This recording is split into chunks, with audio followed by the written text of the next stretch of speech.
एक समय की बात है।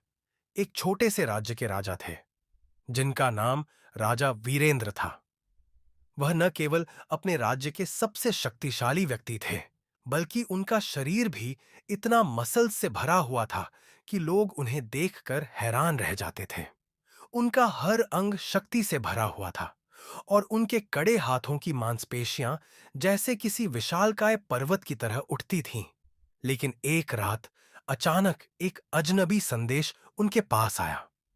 संदेश में लिखा था, राजा वीरेंद्र, तुम्हारी ताकत को एक असली परीक्षा का सामना करना पड़ेगा। जब चांद अपनी पूर्णिमा पर चमकेगा, तुम्हें अपने राज्य को बचाने के लिए अपने शरीर और आत्मा की पूरी ताकत लगानी होगी। राजा ने इस संदेश को गहरे मन से पढ़ा। यह संदेश इतना रहस्यमयी था कि उसने अपनी पूरी सेना को सावधान कर दिया। रात के समय चांद पूरी तरह से चमक रहा था और अजनबी की चेतावनी का समय आ चुका था। वीरेंद्र ने अपने दुश्मनों को पहचानने के लिए पूरी रात पहरा दिया, लेकिन सुबह तक कुछ भी नहीं हुआ। वह चुपचाप अपने कक्ष में गए और ध्यान करने लगे। तभी अचानक राज्य के महल में जोर की धमाके की आवाज आई।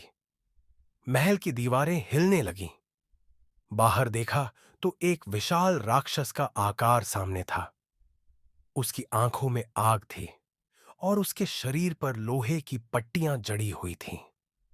यह वही परीक्षण था जिसे अजनबी ने बताया था।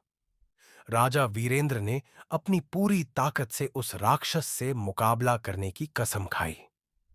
राजा ने अपनी मांसपेशियों को पूरी तरह से झोंका और अपनी शाही तलवार उठाई। वह राक्षस से लड़ते हुए हर प्रहार को बचते हुए आगे बढ़ते गए। इस बीच वह सोच रहे थे कि क्या यह केवल एक शारीरिक लड़ाई है या फिर इस लड़ाई में उनके दिल और आत्मा की भी परीक्षा हो रही है। काफी संघर्ष के बाद राजा वीरेंद्र ने राक्षस को हराया और उसकी शक्तियों को नष्ट किया। लेकिन जैसे ही राक्षस गिरा, उसका रूप बदलने लगा और वह एक साधु के रूप में बदल गया। साधु ने राजा से कहा, तुम्हारी शक्ति शारीरिक नहीं, बल्कि तुम्हारे दिल की शक्ति में है। यह तुम्हारा साहस और दया है जो असली ताकत है। राजा वीरेंद्र की आंखों में आंसू थे, क्योंकि उन्होंने अब समझा कि असली शक्ति शारीरिक नहीं, बल्कि भावनाओं और आत्मविश्वास में छिपी होती है। वह साधु के शब्दों से प्रभावित होकर अपने राज्य में और अधिक न्याय और प्रेम से शासन करने का संकल्प लिया। राजा वीरेंद्र ने यह अनुभव किया कि हर शक्ति के पीछे एक गहरी भावना छिपी होती है और वही उसे सच्चा राजा बनाती है।